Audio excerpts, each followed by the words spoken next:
नमस्कार केमन आছেন সবাই বিকাশ ব্লগের আরেকটি নতুন ভিডিওতে আপনাদেরকে স্বাগতম জানাই।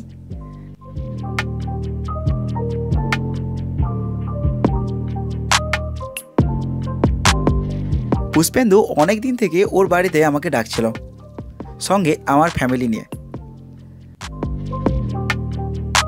বিভিন্ন কাজে জড়িয়ে থাকার জন্য আমি হুটহাট করে কোথাও বেরোতে পারি না।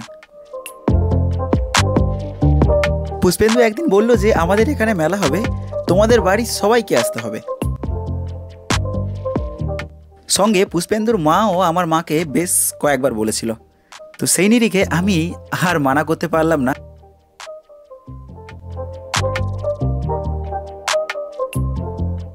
এর আগে পুষ্পেন্দুর বাড়িতে আমি অনেকবার এসেছি, কিন্তু আমার মা প্রথমবার পুষ্পেন্দুর বাড়িতে এসেছিল।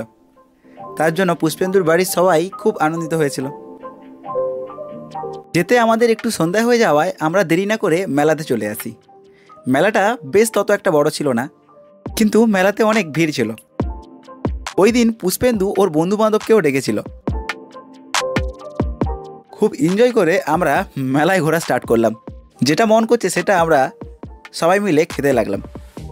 যখন সমবয়সী বন্ধু বান্ধব একসঙ্গে এক জায়গায় হয়ে যাবে, দেখবেন ফাজলামির মাত্রা একদম পেরিয়ে চলে গেছে। ঠিক ওই দিন এমনটাই হয়েছিল। আমি, পুষ্পেন্দু এবং রামকৃষ্ণদা ওর বন্ধু বান্ধব সবাই মিলে খুব ফাজলামিও করেছি আর এনজয়ও করেছি। আর এদিকে পুষ্পেন্দুর মা, আমার মা এবং পুষ্পেন্দুর বাবা তিনজনে একসঙ্গে ঘোরাঘুরি করছে। পুষ্পেন্দুর মা আমাকে ডেকে বলল যে মকা পোড়া নিয়ে আসতে। আমি দোকানে চলে এলাম। আমার লেট হচ্ছে দেখে পুষ্পেন্দুর মা এবং আমার মা দুজনেই দোকানে এসেই হাজির।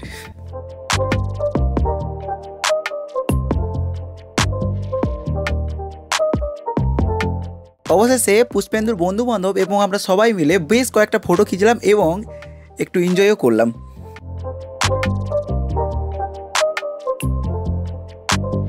লাস্টে কিছুটা অনুষ্ঠান শুনে আমরা পুষ্পেন্দুর বাড়িতে চলে এলাম।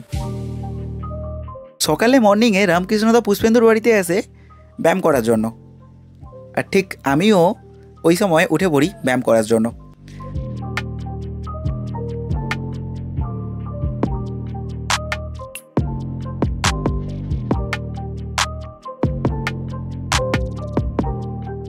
তো তিনজনে মিলে রাস্তায় দৌড়াতে থাকি। ওরা ঠিক যেভাবে দৌড়াতে পারে ঠিক আমি সেই রকম দৌড়াতে পারি না। আমি একটু দৌড়েই হাঁপিয়ে গিয়েছিলাম। একটা জায়গাতে গিয়ে রামকৃষ্ণদা এবং পুষ্পেন্দু ব্যায়াম করা স্টার্ট করলো। তার সঙ্গে আমিও একটু ব্যায়াম করা স্টার্ট করলাম। ব্যায়াম করে আসার পর পুষ্পেন্দু আর আমি ব্যাকে বাড়িতে এলাম। রামকৃষ্ণদার বাড়িতে চলে গেল। ব্যায়াম করার পর আমার প্রচণ্ড খিদে লাগে, তাই জন্য আমি আর পুষ্পেন্দু দুজনে বেড়েই খাওয়া স্টার্ট করে দিয়েছিলাম। পুষ্পেন্দুর মা বলাতে পুষ্পেন্দু আর আমি বাজারে গেলাম বাজার করার জন্য। সবজি বাজার, গ্রসারি বাজার, তারপর আরও অনেক কিছু আইটেম পুষ্পেন্দু নিল। লাস্টে আমি জানলাম যে ওদের বাড়িতে ফ্রাইড রাইস হবে।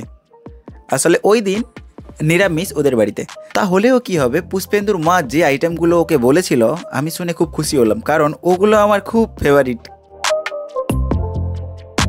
বাজার থেকে গিয়ে পুষ্পেন্দু চাট করে মুড়ি মাখালো। আমরা সবাই মিলে আবার একবার হালকা করে কিছু খেয়ে নিলাম। পুষ্পেন্দু রান্না বান্না করতে খুব ভালোই জানে, আর ওর মাকে খুব ভালোভাবেই হেল্প করে। ফ্রাইড রাইস বানানোর সময় ওর মাকে ও ভালোভাবেই হেল্প করেছিল, সঙ্গে আমার মাও ছিল। আর আমি শুধু ওয়েট করছিলাম কখন আমি খাবো।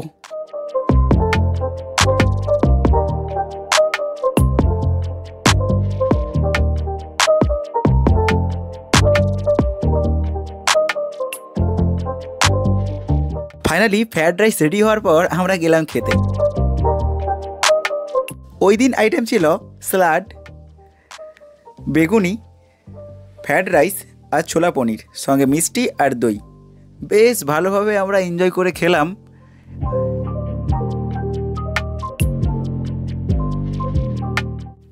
ফাইনালি আমরা বিকেলে আমি আর মা বাড়ি চলে এসলাম, কারণ আমার অনেকগুলো কাজ পেন্ডিং হয়ে গিয়েছিল। তো আমি বাড়িতে এসে আবার সিস্টেমে বসে কাজ সারলাম। ভিডিওটি যদি ভালো লেগে থাকে বন্ধুদের সঙ্গে শেয়ার করবেন। আর আমার চ্যানেলটি খুবই ছোটো, তাই অবশ্যই চ্যানেলটিকে সাবস্ক্রাইব করবেন। যদি আপনারা ফেসবুকে দেখে থাকেন অবশ্যই পেজটিকে ফলো করবেন অথবা লাইক করবেন। দেখা হবে অন্য একটি ব্লগ ভিডিওতে। সবাই ভালো থাকবেন। নমস্কার।